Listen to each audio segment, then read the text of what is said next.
Welcome to Heavy Talk. I'm your girl Heavie. I am back with another episode of Heavy Talk, here to serve up some more straight talk and no chaser. As always, we have quite a bit to get into on today's episode. I'm not going to hold you up. I'm going to get right into the episode with your weekly word, your inspiration of the day of the week. Today's word is time. Time, time, time. As the famous saying goes, time is money. Time is the one thing we can never get back. Once it's gone, it's gone. We only get 24 hours a day. What are you devoting your time to? Now, it was really important that I chose this word for this episode for this week because I've talked about on past episodes, I really struggle with time management. I feel like I'm never as productive as I can be with my time. I never get the things done that I really want to get done in a set period or set day. So that's caused me to go and do some inventory and really figure out what am I devoting my time to, whether that's social media, whether that's just watching TV or just watching something, whether that's, I don't know, whatever the things, I have to go and do some inventory and figure out what am I devoting my time to and see if I can make some adjustments so that I can start devoting time to the things that I really care about. I can take care of myself or being more productive. So I urge you, do some inventory. Do you feel like you're being as productive with your time as you could be? Do you feel like you're getting the most out of your day as you could? If you answer no, then sit down and say, what am I really spending my time on in a day? Do I be on social media too much? Do I watch TV too much? Do I play the game too much? If so, do some inventory and then redirect your time so that you could be more productive and be more successful. That's my daily word. That's my inspiration for the day. For more daily words, make sure you follow at HeavieTalk on Instagram, Twitter, and Facebook. Now let's get into this episode, getting into the talk of the town, the talk of social media, the talk everywhere. I don't know anybody that's not talking about this, quite frankly, Miss Carlee Russell. Now, I'm not going to spend too much time on this because I think that the whole ordeal is honestly just sad. It's really sad. It's sad for everybody involved, her family, and honestly, us.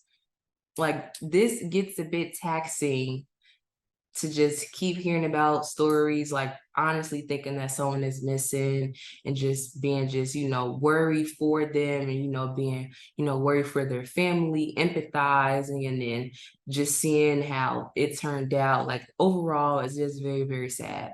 So if you're not familiar, the story is maybe about a week ago, reports came out that a 25-year-old woman named Carlee Russell was abducted from an Alabama highway, while she was trying to check on a toddler. The story is she was driving, she seen a toddler on a highway. She pulled over to see if the toddler was okay. She was also, she called 911 to say that she seen a toddler, and she also called a family member. This is a story.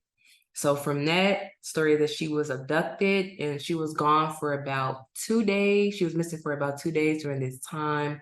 It was like everywhere on the news, famous people, activists, all sharing it. I shared it. The Black blog shared it. I shared it on my personal page. It was everywhere. So she came home. She came home after about 2 days. There wasn't really much that came out after came home. The report was that she has been found, or she came home, I believe, this morning, or the article was like something like that. But we really didn't have any more information other than that. The true crime people, the people on social media, they weren't from jump. They were just from buying her story. So I seen tweets that said that people were losing their jobs because they were trying to access her medical records. I don't know if that's true, but I seen that on Twitter. So people just weren't buying into the story. But there was no real proof to say that she was being truthful. People were just going off of their own, dare I say, gut feeling that it wasn't passing the smell test. So recently a press conference was done, and during this press conference, we learned quite a few things, specifically about Carlee's search history leading up to her disappearance. The police told us 3 things that I noticed that she searched for. The movie Taken. Now, if you've seen the movie Taken, it's a bit odd that someone would research the movie Taken right before they're abducted. Because I don't know. Right before they're abducted. That's interesting. She also researched how to pay for an Amber Alert. Now, what will cause you to research that? And how to take money from a cash register. There were some other searches too. They said that she was searching bus tickets and just some other stuff. Those are the ones that I found to be very interesting. So after the press conference, the think pieces came, the jokes came, Twitter was just on storm. Almost everybody had something to say about this. Most of the things that were being said were not positive. People were calling Carlee everything but a child of God. Like, it was honestly very sad. The takeaway from this, I think this has been said by quite a few people in regards to this story, is that clearly mental health is at play. And if Carlee was already going through something that maybe caused her to fake her own disappearance, allegedly, then she must really be going through something now from the jokes and the think pieces and all the things that people have had to say, because it's been a lot. I've seen people find her Twitter page, they're like quoting her tweets.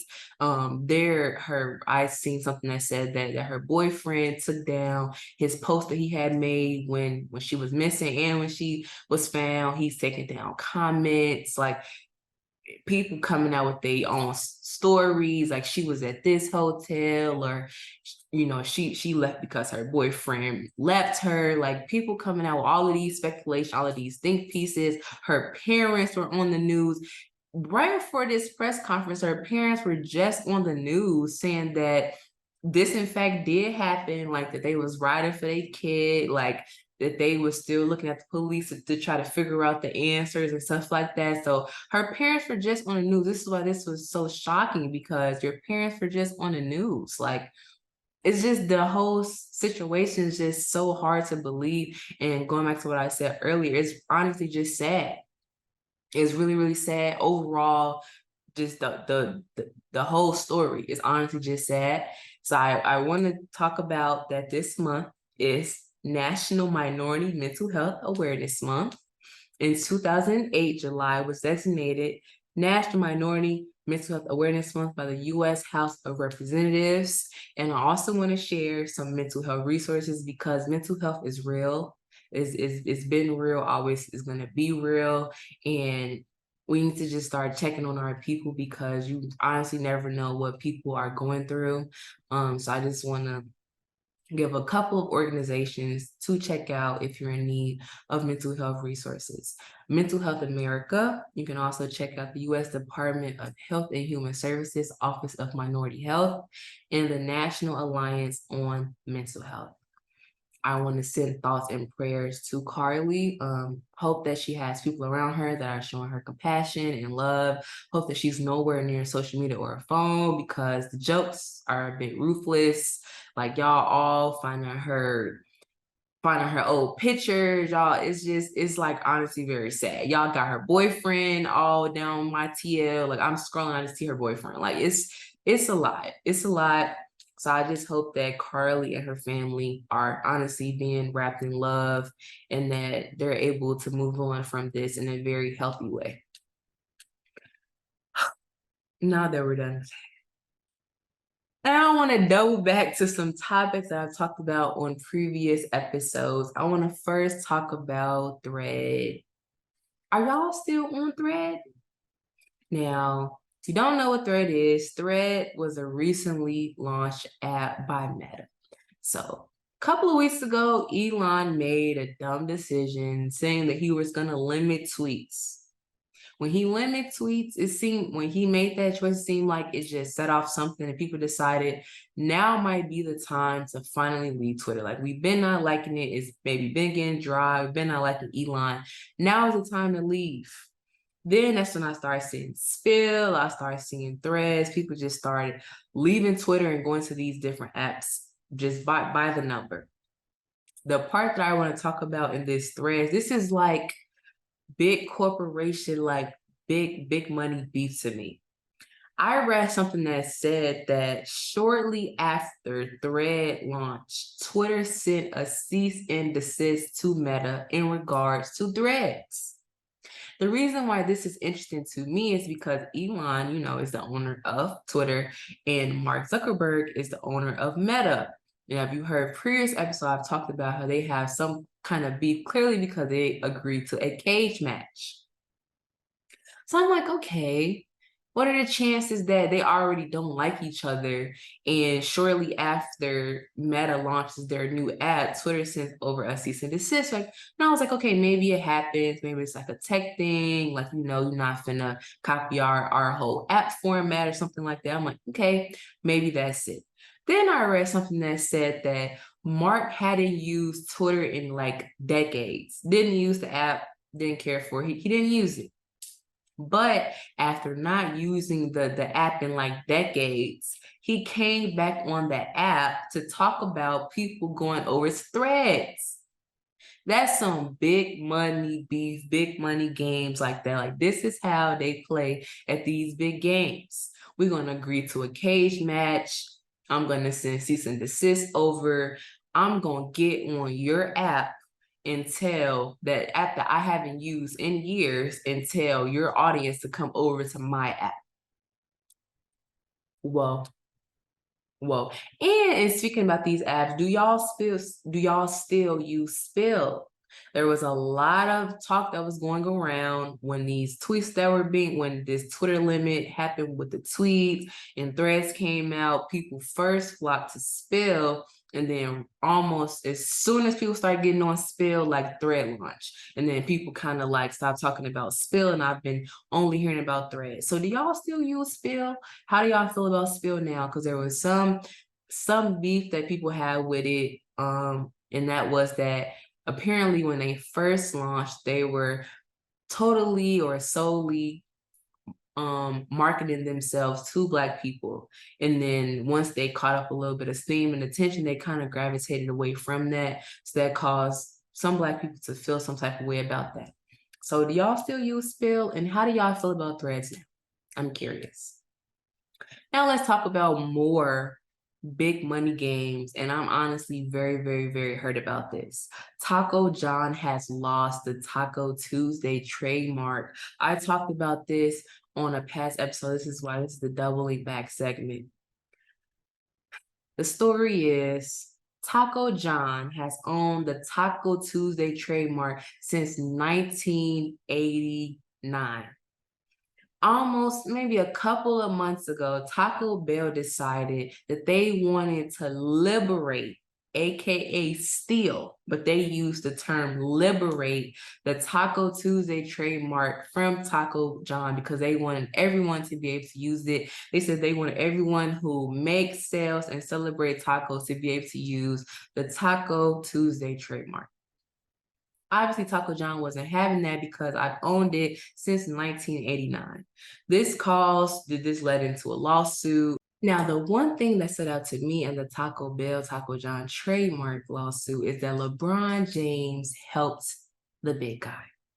I did not like that LeBron James participating in a campaign with Taco Bell to essentially take the trademark from Taco John. I was like, I don't like how this is gonna go. I feel like Taco John is not gonna come out on the right side of this. And lo and behold, they have not come out on the right side of this. Taco John has decided they're going to end the legal fight because they do not want to have to pay for the legal fees. Now, in foreshadowing my next topic, the little that I know about cases and about law, some cases set precedents. If it's done here, you can set the tone where it maybe can be done here or it can be mimicked here. I think this is exactly what's going to happen moving forward. Somebody just got the playbook. So to me, what it seems like you can do is a big company like Taco Bell can file a lawsuit against a little company like Taco John, knowing good and well that Taco John does not have the means or the resources to be able to maintain the lawsuit, which will eventually cause them to just give up, which they did, which gives Taco Bell what they wanted in the first place. I really hate that for Taco John because they've owned it since 1989. That is honestly sad, and I hate that LeBron even participated in that. Taco John should have it for life. If they thought about the long play and bought it in 1989, everyone should have to pay them for it. That's the whole point of the trademark and everything, right? I just don't like it. I don't like it at all. And I might have to do a short boycott from Taco Bell. I don't eat it that much anyway, but I might just have to do it. But who knows? My little dollars ain't gonna stop nothing anyway, probably. And speaking more about rulings, precedents, doubling back, affirmative action. I talked about this on previous episodes, and now a ruling has finally come down on affirmative action. The Supreme Court last month ruled that colleges are forbidden from considering race as a factor in admissions. On previous episode, I talked about how we know that this is going to impact minorities, specifically African Americans and Latinos. I talked about the benefit of affirmative action and how it has helped us and what was the whole point of it, why it was created. So to see that the ruling has come down, honestly, it's sad. It's sad. Adding that on with the DEI, what's going on in Florida, it's just like, you just can't catch a break. But then I kept reading about affirmative action, and I started paying attention to what was happening, and I said, I think we just caught a break. Some of these universities, since affirmative action has been cast down, some have decided we are deading away with the legacy. Now, if you don't know what legacy is, it essentially means if your grandma or if a relative went to a school and if you wanted to go there, that school might consider you, or you might get in just off the strength of that because you're a legacy. Some universities, since affirmative action has said no more affirmative action, no more legacies. 3 schools so far have decided that they are done away with it. Carnegie University, the University of Pittsburgh, and Wesleyan University. Now, I wonder if the people that were so in favor of, it being cast down, if they also knew that this is going to happen with the legacies, because I've seen quite a few Black people that were like, let's start researching how many white people get into schools like Harvard or Princeton just off the strength of legacy. Let's really get into that and decide how many of those get in versus how many should get in just off of their academics. I wonder if they knew this is how this is going to turn out. I wonder if they knew, maybe if they wouldn't have been so in favor of it being cast down, because I wonder if more Ivy League schools, in addition to Carnegie, are going to say we're deading away with legacies now. I would be interested to see. Now let's get into sports. I want to talk about the ESPYs, which happened a couple of weeks ago, and the Damar Hamlin moment, which is very, very powerful. If you're not familiar, a couple of months ago in January, I believe, Damar Hamlin, a player of the NFL Buffalo Bills, collapsed on the field. It was a very, very scary moment. He suffered cardiac arrest, had to be given CPR. It was a big story. It was a big story. It was everywhere. Everyone was talking about it. We were sending thoughts and prayers. I was praying for him. So he ended up making it through. Thank God. So during the ESPYs, they did a tribute to him and also the training staff and the people at the hospital who helped him get through that moment. And it also was a chance for the training staff to talk about the importance of CPR and being CPR certified. So that's why I want to talk about this, because this served as a sign for me that I need to research getting CPR certified, because you just never know how life's going to turn out. Where you're going to be or whose life that you could possibly save just by being, CPR certified or something like that. So I urge you, if you are ready to get CPR certified, because you just honestly never know. You could be used and just help someone. In keeping with the sports, the girlies are returning back to gymnastics. Some of the GOATs, some of the legends are going back to competitive gymnastics. Simone Biles recently announced that she is returning back to competitive gymnastics. Now, I've been tuned into Simone Biles since her husband signed with the Green Bay Packers. Y'all know that's my team. Even though Aaron Rodgers is gone, I still keep my ear on Green Bay news. And when I found out that her husband was signing there, I've just been locked on everything that's been going on with them because I'm just curious. I want to know. So shout out to Simone and her husband for signing with the winning team. And also Gabby Douglas says that she plans on making a comeback too. Now, I am very interested in seeing that because I grew up watching Gabby at the Olympics, just going crazy, doing big things. So I'm very interested in seeing both of them get back to it. Now let's get into some history making in the NBA. Stephen Curry, ain't that man talented?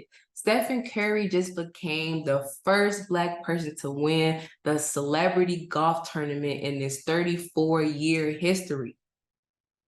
Did y'all see the video of him hitting a hole in one? Some people are just really multi-talented. It's just nothing that they can't do. This man at this point, it's nothing that he can't do. He's crazy on a basketball court. He's clearly very good at golf. He won the tournament and the man hit a hole in one. Unbelievable. More history. Kyrie Irving. I would like to hear more positive things about Kyrie Irving, just as there were a whole bunch of negative things that were being said about Kyrie Irving not that long ago. Kyrie Irving's mother is making history. She is the first Black woman agent in the NBA. Now, when I read that, I thought that I was reading it wrong. I said, the first Black, you mean there's no other Black women agents in the NBA? Yes, there's no more. This is why I did the Black Representation Matters series for Black History Month, because clearly we're still struggling for representation. She's the only one. This takes me back to Jalen Hurts and his agent. I believe her name is Nicole Lynn. I think she's the first female agent in the NFL. Wow. Representation is key, clearly. Now I want to talk about Wimbledon. I never knew this. I never knew, because I don't watch tennis, but I never knew that there was an all-white dress code at Wimbledon. I never knew that. So there was a strict all-white dress code. And then when I read about it, I said, okay, well, what's the big problem with there being an all-white dress code? Then as I started reading the article, and changes have been made where female tennis players are now allowed to wear dark color undershorts. And okay, I'm still not getting it. And I kept reading it, and they said that quite a few current players and former players have said that just having to wear the all white gave them anxiety, especially with menstrual. And it hit me, duh, these are ladies competing. I hate wearing anything light when I'm on my menstrual. This made complete sense to me. And I was like, wow, this just is happening in 2023 where they're changing the dress code and allowing them to wear dark color undershorts. This should have been happening. So finally, shout out to Wimbledon for finally getting on board and finally realizing that this needed to be done, that this change needed to happen. So I'm happy for all the tennis players, and I hope that this gives them less, I hope that this helps them ease their anxiety, and I have to worry about that because that is a very real fear of worrying about bleeding through. So I'm glad, shout out to Wimbledon for finally making the change. We've come to the end of the episode, but before we go, let me get into all the things that had me like WTF, because the streets have definitely been a raging. Country singer Miranda Lambert, she got some nerve. The story is she had a concert, fans were taking pictures, and she stopped the concert to talk about the fans taking pictures. I actually watched the video. She stopped dead her singing and was like talking about these fans. If I paid money for a ticket, I'm gonna take pictures. How are you gonna tell me that I'm not gonna take pictures? And for her, why do you think that fans would like want to come see you again if this is how you're gonna treat people that came to come and see you? Like, that's not okay. And she still hasn't come out and said sorry. In fact, after this came out, she like took a picture, like, you know, trying to be funny, and people was not having that. They was in her comments like, really, really, but you're not gonna say sorry. And she still, at the time of this taking, she has not apologized. What is wrong with these people? You became her because of your fans who came out and, you know, watch you. So let's not forget that and, you know, start, you know, treating them bad. That's not okay. That's not okay at all. More things that had me like WTF, and I might have to go and get Skims if they got this type of layers on them. Woman says Skims saved her life. She said that she was shot 4 times and that she didn't bleed out because she had on a Skims bodysuit. Skims packing like that, where we covering bullet holes. Wow. Wow, Kim. Wow, Kim, you must have really did your thing again with this Skims. And I just seen something that said that they were evaluated at $4 billion.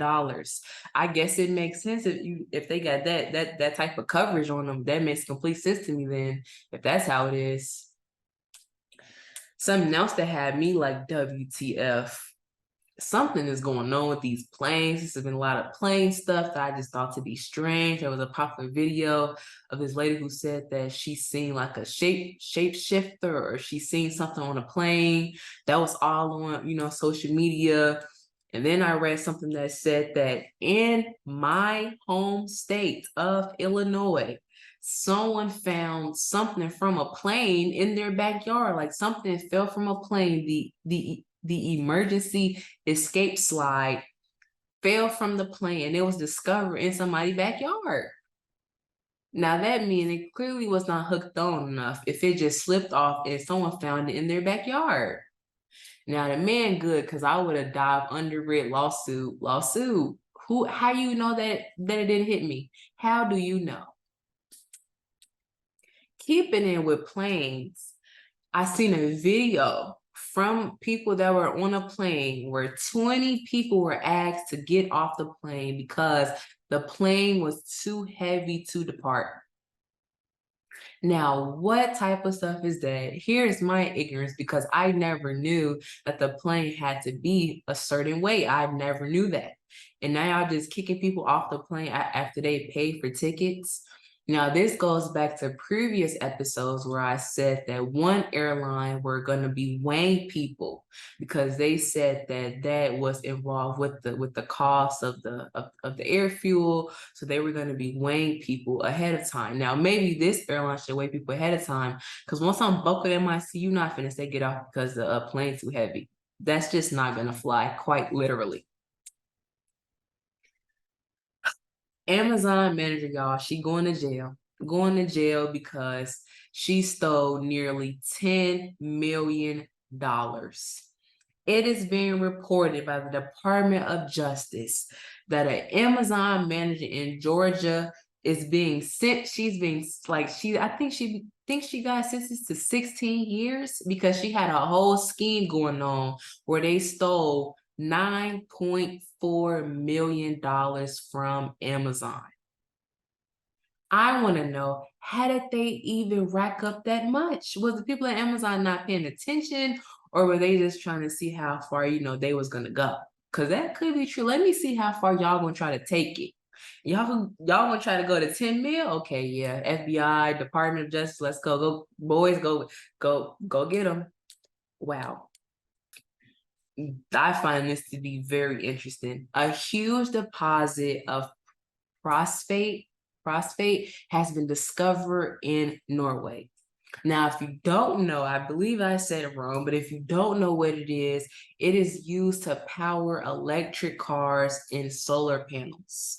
The part of this that I found to be very interesting is that the mining company that found it said that they have enough to meet to meet the man for 100 years. That's how much they found, that they'll have enough for 100 years. I have so many questions. How did the mining company know where to even go to find it?